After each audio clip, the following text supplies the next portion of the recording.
नमस्कार दोस्तों, आज सबका स्वागत है हमारे YouTube चैनल श्री ओम में। आज के वीडियो में हम बात करेंगे पौराणिक कहानियों के बारे में। पौराणिक कहानियों का हमारे जीवन में क्या महत्व है और इन पौराणिक कहानियों के माध्यम से बच्चों को किस तरीके से प्रेरित करें। पौराणिक कहानियाँ, किस्से कहानियों का संसार अद्भुत है। कल्पना शक्ति का विकास करने वाली कथाएँ कहीं न कहीं बाल मन में अच्छे गुणों के बीज भी बोती है। इतिहास ऐसी रोचक और शिक्षावर्धक कहानियों से भरा पड़ा है। ऐसी कहानियों को पौराणिक कथाएं कहा जाता है। विश्व भर में कई तरह की संस्कृति व सभ्यताएं हैं और उन सभी का अपना इतिहास है। प्रत्येक सभ्यता में कुछ कहानियां इतिहास के अहम किरदारों के इर्द गिर्द बुनी गई है। ग्रीक, हिंदू, रोमन सभ्यता और बाइबल की पौराणिक कथाएं काफ़ी लोकप्रिय हैं। हालांकि इन कहानियों के पात्र वास्तविक थे या काल्पनिक, इनका कोई प्रमाण नहीं है, लेकिन ये कहानियाँ बच्चों के नैतिक और सामाजिक विकास में बेहतरीन भूमिका जरूर निभाती हैं। पौराणिक कथाएं संस्कृति और मान्य मूल्य दोनों से परिचित करवाती है। इन कहानियों की मदद से आप अपने बच्चों को नई जानकारी दे सकते हैं। कभी कभी बच्चे कहानी के किरदार को भी अपना हीरो मान लेते हैं। अपने व्यवहार में वो उन्हीं गुणों को लाने का प्रयास करते हैं जिनकी चर्चा उन्होंने कहानियों में सुनी होती है। महान किरदारों के जीवन की घटनाएं उनके लिए प्रेरणा स्रोत बन जाती है।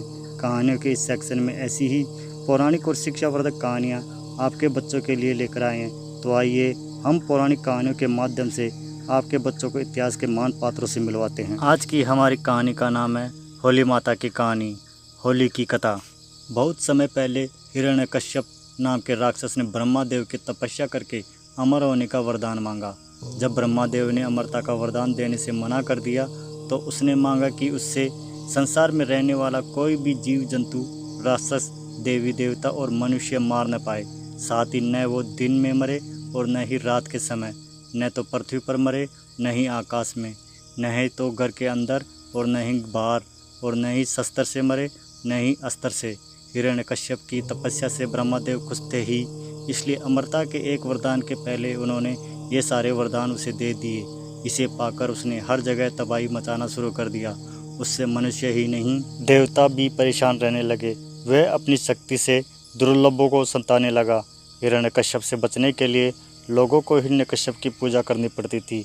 भगवान की जगह जो भी हिरण्यकश्यप की पूजा करता वह उसे छोड़ देता, और जो उसे भगवान मानने से मना करता उसे मरवा देता या अन्य सजा देता। समय के साथ साथ राक्षस हिरण्यकश्यप का आतंक बढ़ता गया। कुछ वक्त बीतने पर हिरण्यकश्यप के घर विष्णु भगवान के परम भक्त प्रहलाद का जन्म हुआ।